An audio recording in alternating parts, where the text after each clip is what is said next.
Hey YouTubers, I'm going to try using my Waterwolf 1.1 camera. This is shaped like a lure. It does record underwater video footage up to 4 hours. So what I'm going to do is I'm going to use this tomorrow, and hopefully we're going to get a hit in the first couple of hours so we can see what's happening down there. But I don't have a bottom fishing kit. Those are predominantly sold in Europe for carpers.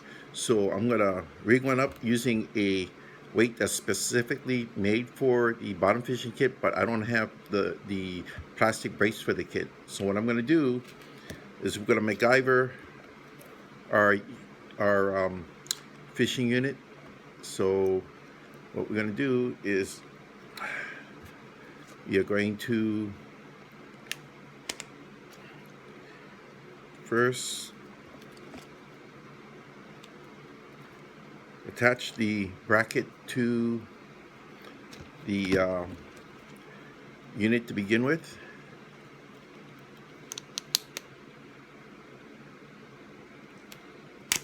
There. Now I just pulled that through on the bottom. It's getting a little sticky. I think some sand got in there and it's starting to stick, so I have to use pliers to kind of pull it through. Main line goes here, leader line goes out here. So what I'm going to do with my main line, I'm just going to tie the main line directly to here. And from here, what I plan to do is, instead of tying a line to it, we're going to do something different. We're going to use some 60-pound leader here, mono leader. Make it short, about like 3 feet, 2.5 to 3 feet. Okay.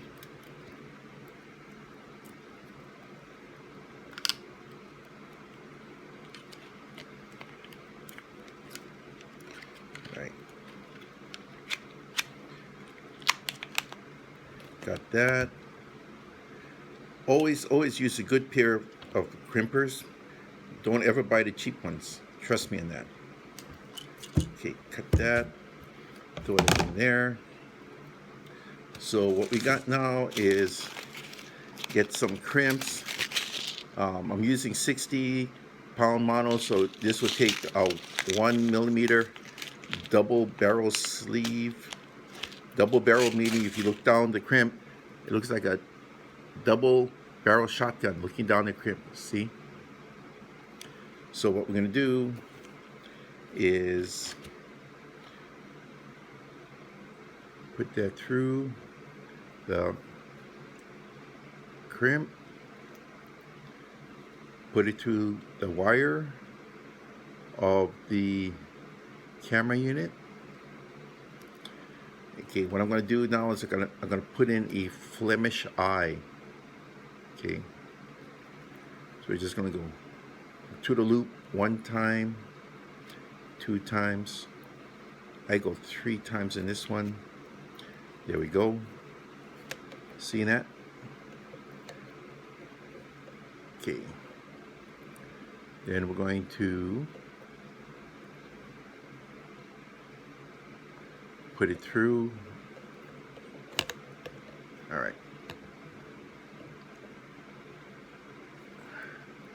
Forgot to bring my lighter, so I can't burn it off now. I'm going to burn it off later.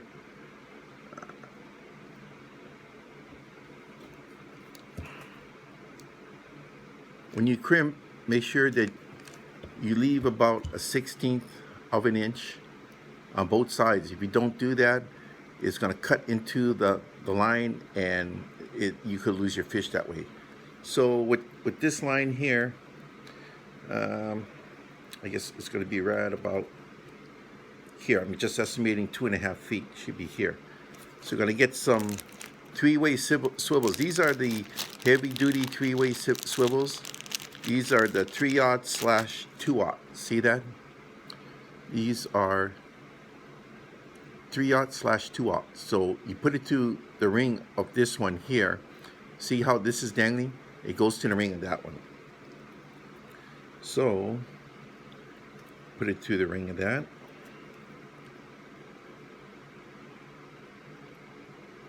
Now we can go in crimp it again, but I'm just trying to show different ways of doing things. So this time we're just going to tie a basic Palomar.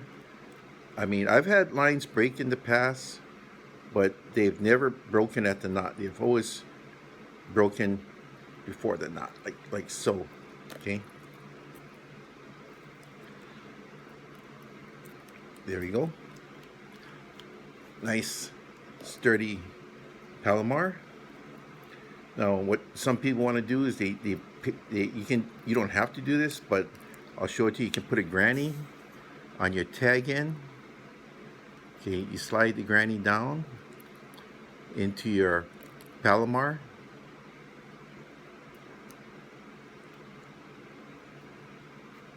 Like so. Tighten that. See what that does? So in case you get something big, it's going to stop right at that knot there. Okay, you don't have to do that. I mean, back in the day we used to. Don't have to do that. Up to you. Cut that off. So there we go. See, from here comes out roughly 2.5 to there, and that's it. So from here we're gonna put our leader line as well as our lead line, and I'm gonna do that tomorrow. So I'm just prepping this ahead of time. Thank you. So I kind of did that kind of fast there, but I forgot to double up on the Palomar. I cut it off. I was doing this kind of fast there. I'm sorry about that. See, you got to double the line for your Palomar. I forgot to double it. I just did a single. So you get your 3/0/2/0. So the 3/0 is the big one here. You put the double line through there. You make your loop, put your tag in back through it. There we go. Put everything through the loop. I can't believe it. I just did it so fast. I did it single instead of doubling. Must be getting old.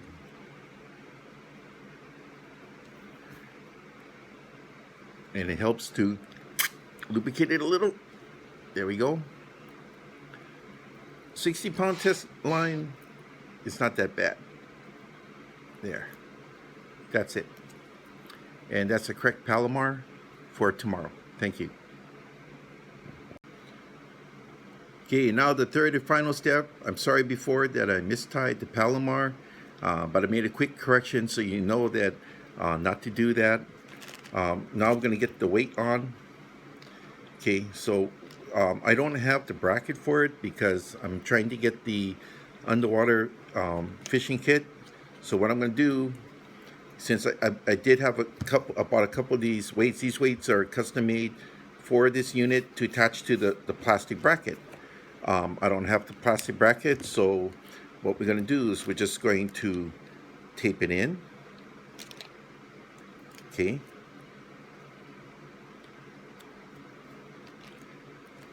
Very non-scientific here. Okay.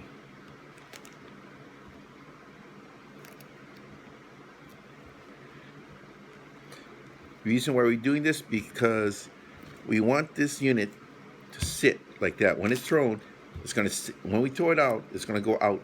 They're going to bring it back, bring it back, bring it back a little. That'll stretch out this line so everything's planed out so we can see what's going on. Okay, so that's what we're going to do. Is just going to tape it on. These weights are kind of expensive because they have been customized to fit this unit. So I really don't want to lose them. Oops. And hold on. All right. So what we're going to do is, let's see. I'm going to go to the back end, going forward up to the unit, back end, on this side, forward up to the unit. See, we put one in the middle, put one in the back. Now we're going to put one in the front. We're going to crisscross it. That should give it a lot of strength. Okay.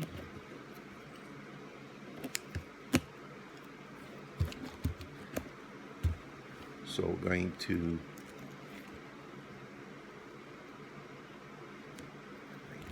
put it like so. So you get the point I'm trying to make here. I'm going to crisscross. I'm going to tape it up a little bit more than this, but that's what it's starting to look like. So, you know, even if the lid comes off, it comes off, as long as I don't lose my camera unit, okay? But I'm just trying to get it ready for tomorrow. So when I throw it out, this is a little over 3 ounces. The lead is a little over 3. The unit itself weighs 2 ounces, but the unit is slightly negative, so it will float up. So this should counter for it. And because it's kind of a, even though it's torpedo shaped like a plug, it's still going to have some wind resistance. So I'm not going to get far on my cast, but I don't need to get that far out where we're going, because I'm going to go to a fairly deep place that's deep up the shore. Alrighty, thank you.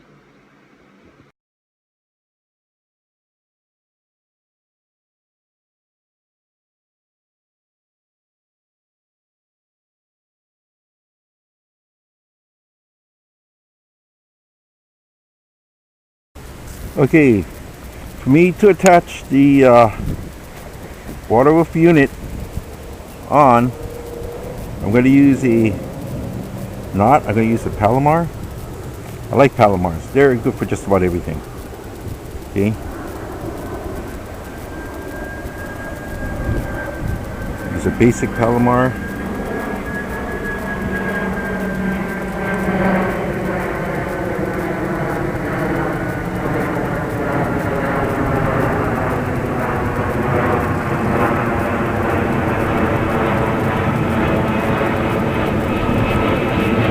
There we go. And the reason I use a basic instead of modified is kind of hard to work with this type of line. So what I'm going to do is I'm just going to, on my tag end, I'm just going to simply tie a single granny.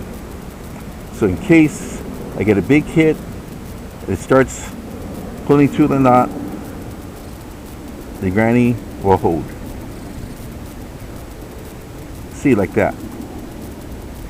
See that? So it will not, on the tag end, that's where the granny is, it will not back through.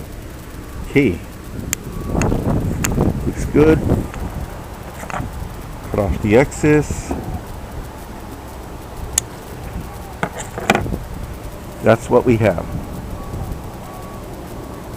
Looks pretty good.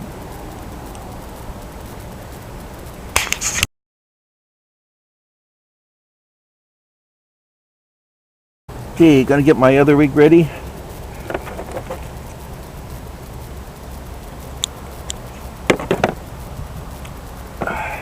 Alrighty. Use the tail section of this cigar minnow.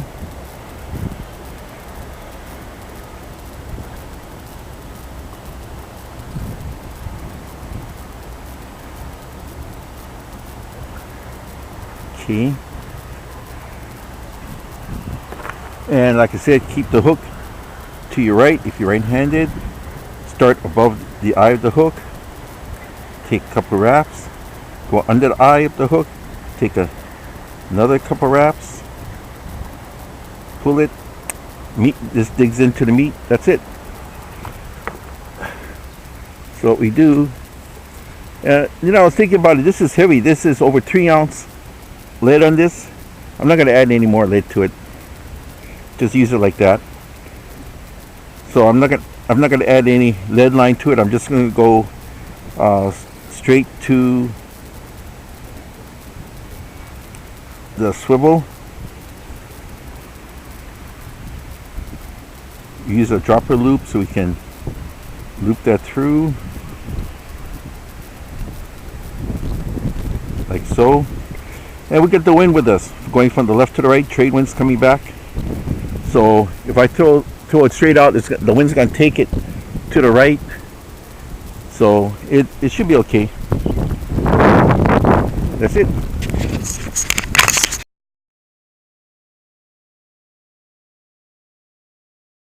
Okay, the last part of this, we're going to activate the camera. Camera is good for 4 hours. pretty good. So I don't have to turn it down when I'm on the rocks, and it doesn't have an off and on switch.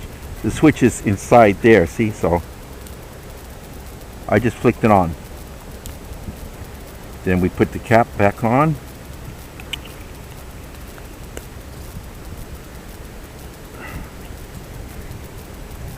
Shoot, it's a little bit tough, it should be. It's a double O-ring seal to make sure that it's okay. Okay, unit's on. You can see it glowing through the casing. How's it going? It's on. So it's going to be on for 4 hours. Great. So let's go walk this down.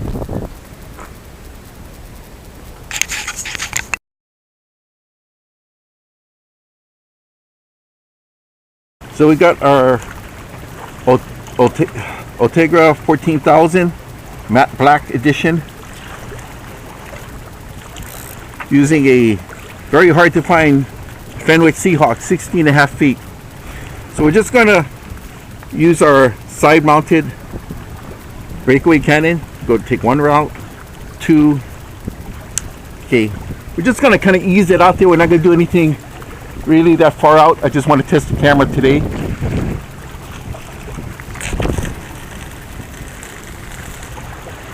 Okay.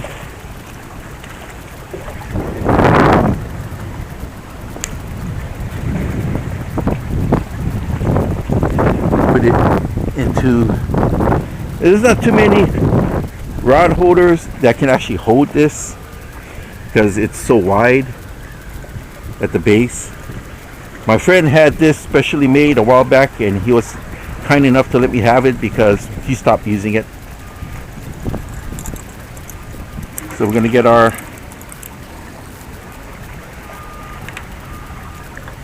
safety cords on.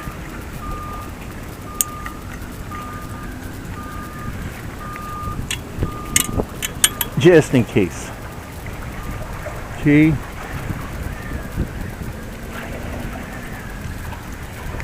Okay.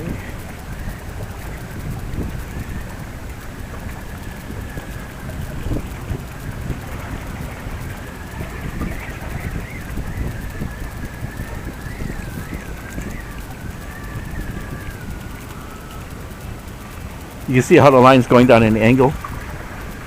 Got my bell holder up here, and would figure be just out of my reach. Oh well, no need bell holder then. All right.